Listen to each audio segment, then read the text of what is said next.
आज वॉर रूमची बैठक आम्ही घेतली होती। सर्व वरिष्ठ अधिकारी आणि फील्डचे अधिकारी VCच्या माध्यमातून या वॉर रूममध्ये उपस्थित होते। एकूण वॉर रूममध्ये आता 33 इन्फ्रास्ट्रक्चर प्रोजेक्ट्स हे आम्ही ट्रॅक करतो आहोत। मागची वॉर रूमची मीटिंग ही 21 एप्रिलला झाली होती। त्यावेळी या 32 प्रोजेक्ट्समध्ये 33 प्रोजेक्ट्समध्ये जवळपास 132 विषय होते की जे प्रलंबित होते। कुठे फॉरेस्टची परमिशन असेल, कुठे लँड ॲक्विजिशन असेल, असे वेगवेगळ्या 132 अडचणी त्याच्यामध्ये होत्या। त्यापैकी या वॉर रूम मीटिंगपर्यंत 63 आपण त्यातल्या अडचणी सोडवल्या होत्या। उर्वरित अडचणींच्या संदर्भात प्रत्येक डिपार्टमेंटला त्या ठिकाणी बसवून तुमची काय अडचण आहे आणि ती कशी सोडवता येईल या संदर्भात आज अतिशय प्रदीर्घ अशा प्रकारची चर्चा झाली आणि पुढच्या वॉर रूम मीटिंगपर्यंत हे सगळं सोडवण्याचे आदेश देखील आपण दिलेले आहेत। याच्यामध्ये विशेषतः आपल्या MMR रिजनमध्ये मल्टी मॉडेल कॉरिडॉर असेल किंवा GMLR असेल, गोरेगाव मुलुंड लिंक रोड, त्यासोबत जे प्रमुख मेट्रोचे प्रोजेक्ट्स आहेत, ठाणे भिवंडी कल्याण, वडाळा कासरवडवाली, स्वामी समर्थनगर ते विक्रोळी, अंधेरी ते आपलं जे एअरपोर्ट आहे तिथपर्यंत, दहिसरपासनं मीरा भाईंदरपर्यंत आणि जी अंडरग्राऊंड मेट्रो 3 आहे, या सगळ्यांची अडचणी सोडवणे आणि त्याची कंप्लिशनची डेट ठरवणे असं काम आज आम्ही केलेलं आहे। BDD चाळीच्या संदर्भातलं देखील काम जे आहे ते अत्यंत वेगाने करणे या संदर्भात आज आढावा घेतला आहे। त्यांच्याही काही अडचणी होत्या, त्या अडचणी आपण दूर केलेल्या आहेत। पहिल्या टप्प्याच्या BDDच्या चाव्या या आता लवकरच आपण पुढच्या आठवड्यामध्ये देण्याचा निर्णय त्या ठिकाणी करतो।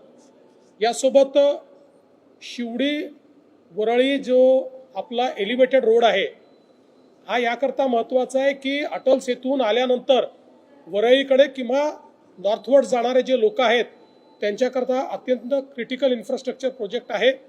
त्यामुळे पुढच्या 1 ते सव्वा महिन्यामध्ये सगळं याच्या अडचणी दूर करून त्यानंतरच्या 1 वर्षामध्ये याचं काम पूर्ण करायचं आपण ठरवलेलं आहे। त्यामुळे एक मोठी कनेक्टिव्हिटी त्या माध्यमातून मिळणार आहे।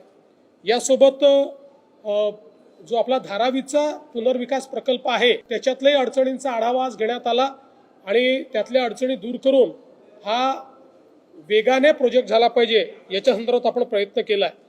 2 महत्त्वाचे ट्विन टनेल्स आपण करतो आहोत, ज्यातला एक GMLRचा ट्विन टनेल आहे आणि दुसरा बोरीवली ठाणे बोरीवली ट्विन टनेल आहे। याच्यातलेही जवळपास सगळ्या अडचणी संपवून आता शॅफ्ट त्या ठिकाणी उपलब्ध होत आहेत आणि टनेल बोरिंग मशीन्स जे आहेत ते आता त्या ठिकाणी प्रवेश करतायत। त्यामुळे त्याचा प्रवेश झाल्यानंतर 2 वर्षामध्ये या टनेलचं काम पूर्ण होईल आणि ही खूप मोठी जी एक मिसिंग लिंक आहे की ज्याच्यामुळे 1.5 तास लोकांचा प्रवास वाचू शकेल, त्याचंही आज पूर्णपणे आपण आढावा घेतलेला आहे। यासोबत आपला जो कोस्टल रोड आहे, कारण आपल्याला माहिती आता आपला बांद्रा वर्सोवा हा जवळपास 63% काम त्याचं झालं आहे। त्यामुळे त्याचाही आपण आढावा घेतला, तो लवकर पूर्ण झाला पाहिजे। पण त्याच्या पलीकडे वर्सोव्यापासनं दहिसर आणि दहिसरपासनं भाईंदर अशा प्रकारे 6 आपण त्याचे टप्पे तयार केले आहेत आणि या 6 टप्प्याला आता आपण काम सुरू केलेलं आहे। त्यामुळे त्याच्यातही काही लँड ॲक्विजिशनचे काही वेगवेगळ्या एजन्सीजचे प्रश्न होते, तेही प्रश्न आज आपण सोडवलेले आहेत। त्यामुळे थेट आपल्याला एक प्रकारे आपल्या वरळी बांद्रा सीलिंगपासनं तर भाईंदर पर्यंत एक लिंक मिळणार आहे आणि त्यामुळे पूर्ण वेस्टर्न एक्सप्रेसवे हा डिकंजेस्ट होणार आहे। तसंच मागाठणे ते गोरेगाव हा DP रोड आहे जो वेस्टर्न एक्सप्रेसवेला पॅरलल चालतो, ज्याच्यामुळे वेस्टर्न एक्सप्रेसवेवरचं मोठ्या प्रमाणात आपल्याला ताण कमी करता येणार आहे। काही संदर्भात आज आपण त्यातली अडचणी जी आहेत त्या अडचणी जे आपण मोठ्या प्रमाणात दूर केलेल्या आहेत। याच्यासोबतच गोरेगाव आणि मुलुंडचे फ्लायओव्हर्स आहेत त्याचेही आपण प्रॉब्लेम दूर केलेत। ऑरेंज गेट टनेल म्हणजे आपल्याला माहिती आहे की ईस्टर्न फ्रीवेवरनं उतरल्यानंतर मरीन ड्राईव्हपर्यंत येण्याकरता जो टनेल आपण बांधतोय त्या संदर्भात काम तर सुरू झालेलं आहे, आता तिथे पूर्णपणे आपण काम चालू केलेलं आहे।